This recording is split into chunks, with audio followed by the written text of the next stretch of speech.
Okay, so we'll look at another imaging procedure, and this is known as what? Myelography. You could say myelography or myelogram. Sorry?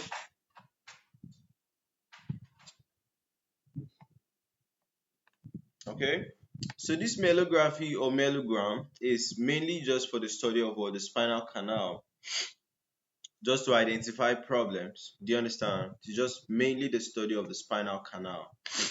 If you look at here, you can see that after they put some contrast in the spinal canal, if you image it, they can be able to now see the spinal canal better.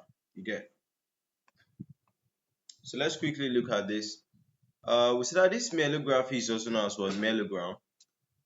It's a diagnostic imaging test, and basically you are using contrast dye and X-rays or CT to examine spinal canal for possible problems. You understand?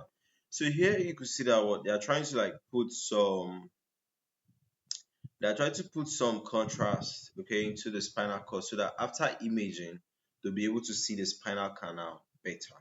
Okay, so how does it work? So basically it works on the principle of you using a contrast dye. So you inject this contrast dye into the spinal cord, and then X-rays or a CT scan can what be used to create detailed images of the spinal cord, the nerves, and the surrounding tissues. Okay, so the contrast dye shows up white on the X-ray or CT scan, just like this. Okay, shows up white. Then, as it is showing up differently, it will allow the radiologist to be able to see more clearly than the standard X-ray where the colors will not be that different. You get?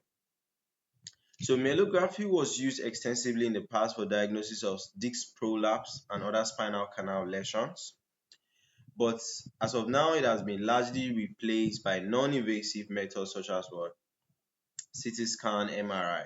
Okay, so CT scan, MRI has actually replaced this guy. However, it still has a place in the investigation of a nerve root lesion and also as an adjunct to other methods in patients with back pain. Okay, so the oily media are no longer used, and even with the ionic water soluble iodides, there is a considerable incidence of complications such as what? Low pressure headache due to the lumbar puncture, or muscle spasms or convulsions due to what? Neurotoxicity, especially if the chemical used is what?